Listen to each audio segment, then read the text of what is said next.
This is Katherine Joyce with the Hyannis News. We're at Books by the Sea.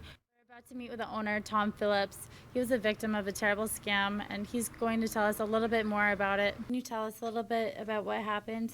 Break it down for us. Oh, absolutely. Back in the beginning of October, I received an email from an individual asking if we could, if we sell or could pre-order textbooks for buyers. I would like to order some, and do you accept credit cards for payment of the textbooks? I contacted him back. I assume it's a him. I have no way of knowing for sure. Saying, yeah, we do that. That they're very expensive. That he would have to pay up front if he wanted us to do it. He said no problem. He sent us a list of books that he wanted. I researched them. I was able to find everything that he was looking for. I sent him an email back saying, we can get them. This is what it's going to cost. He emailed back saying, great, here's my credit card number. And so when the books came in, I ran his credit card. It was accepted. And I sent him his books. During the month of October, he ordered 3 more times. Each time, there was correspondence back and forth. There's over 60 pages of correspondence where he would say, I want X, Y, and Z books. I ordered them for him. He sent me a credit card. I ran it again to mail it to him. He insisted that he wanted everything mailed 2-day post office overnight. Everything went fine. In November, I started getting a document that looks like this.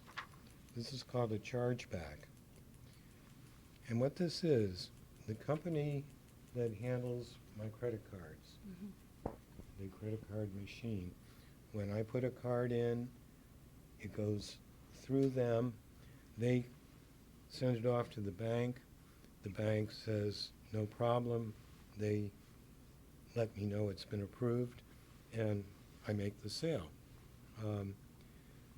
Chargebacks started coming saying that all the charges that had been made in October were fraudulent, and that they would need to freeze my funds until investigation could be done to determine whether it was I who had committed the fraud or on the other end.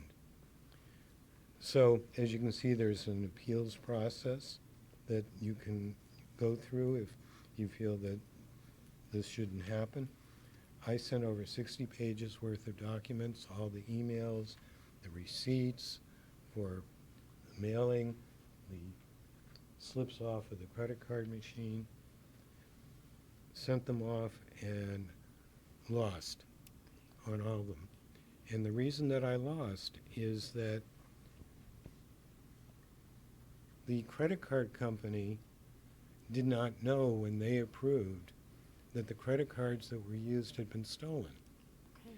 So it's like if you got your bill, your credit card bill, and it showed on the bill that you bought some books at a little bookstore on Cape Cod, you called your bank and said, I don't even know any bookstores on Cape Cod. They would check it, and they would protect you. Mm-hmm. And the scammer had stolen credit cards and was able to use them before the bank that issued the cards knew they had been stolen. So that's why I lost all the appeals. So at that point, I started trying to figure out how I could get my money back. I, for example, sent a report to the FBI. Okay. This was back in November of 2019, talking about the whole situation and how I'd been scammed and how my store did not have the liquidity to be able to buy books for the holidays to advertise, and that I would potentially have to close my store. They never responded. I've since sent them a second claim, and I haven't heard from them either. So then I started going to other places. I went to a lawyer and was told that no one could be sued because this person was fictitious. I went to,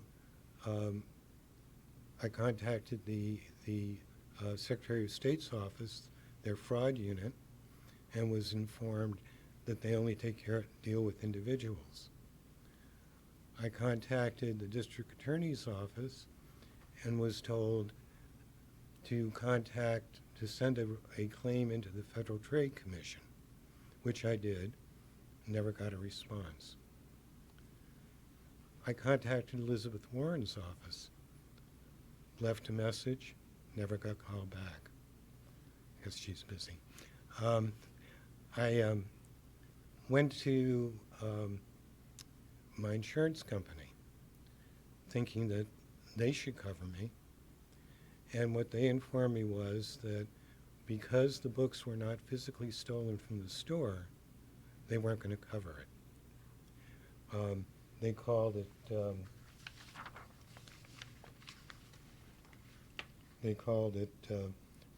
the books were lost through false pretense, and that was an exclusion to the policy. So they couldn't cover it. I went to the police department, and a detective was assigned who came here. He did a subpoena to Google to get the IP address of the scammer. And when he got the report back from Google, it turns out the scammer was in Lagos, Nigeria. So there was nothing more the police could do. Okay. I contacted the police department out in California where the books were sent, because I wanted them to go to the house where the books were sent. So I actually looked online, and there was a real house, and they, in conjunction with the Barnstable police, looked at it. There was an elderly gentleman that lived there, had no record, and apparently the scammers, because they knew when the books were going to be delivered, stole them off his porch. Wow. Will you tell us a little bit about how all this has affected you?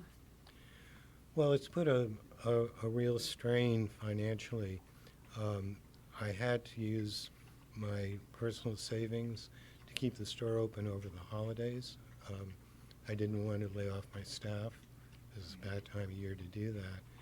And my store is not well stocked now. I lost thousands of dollars over the holidays because I couldn't promote the store and I couldn't have enough stock. So, basically, I'm questioning whether I'll be able to continue, but we're hanging in as best we can. So, Tom, what's our next step here?